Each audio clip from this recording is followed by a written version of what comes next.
இப்ப காங்கிரஸ் நடைமுறையில இருக்கிற சூழ்நிலையை பார்க்கும்போது, திரும்பவும் காங்கிரஸ் ஆட்சியை பிடிப்பதற்கு ஏதாவது முயற்சி செய்ய வாய்ப்பு இருக்குன்னு நினைக்கிறீங்களா? இல்ல முயற்சி ஒன்றும் செய்யற மாதிரி எனக்கு தெரியல. ம். அதுக்கு இவங்க தயாரா இருக்கிற மாதிரி எனக்கு படல. தேசிய அளவுல வலுவான கட்சி, தமிழ்நாட்டு அளவுல ஒரு ஒரு நாகரிகமான கூட்டணி கட்சியா தான் இருக்கணும்னு நினைக்கிறாங்களே தவிர, தனித்தன்மையோடு தமிழ்நாட்டில் வந்து செயல்பட்டு ஆட்சிக்கு வரணுன்ற பிளான் எல்லாம் இருக்கிற மாதிரி தெரியல.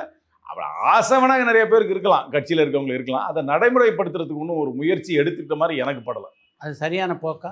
இல்லை, எனக்கு தெரிஞ்ச வரைக்கும் அந்த தனித்தன்மையை நிலைநாட்டணும், படிப்படியாக வளரணும், அதுதான் என்னுடையது. பட் நான் சொல்றதையே எல்லாரும் ஏற்றுக்கிறது இல்லையே. இப்போ சமீபத்தில் பீட்டர் அல்போன்ஸ்ட்ட பேசிட்டு இருக்கும்போது ஒரு பேட்டியில் சரியான வாய்ப்பு அப்படி அமைஞ்சது, 2-3 வாய்ப்புகள் அமைஞ்சது, அதை சரியாக நம்ம பயன்படுத்திக்கல அப்படின்னு சொன்னார். அதை நான் ஒத்துக்கிறேன். வந்து 89ல் ஒரு முயற்சி எடுத்தோம், அந்த முயற்சியை தொடர்ந்து இருக்கணும், அதை தொடரலை.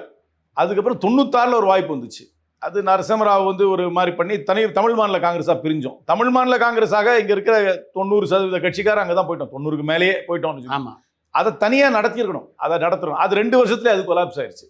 அதுக்கப்புறம் 2006ல் ஒரு கூட்டணி ஆட்சியில் நம்ம வந்து பங்கேற்றிருக்கலாம், அதையும் நழுவ விட்டுரும். அதனால 89, 96, 2006 இந்த 3 ஆப்பர்ச்சுனிட்டியை மிஸ் பண்ணிட்டோம். அதுக்கப்புறம் ஒன்றும் பெரிய ஆப்பர்ச்சுனிட்டி வரல. இப்போ இன்னைக்கு இருக்கிற நிலையில இமீடியட்டாக ஆப்பர்ச்சுனிட்டியும் வராது.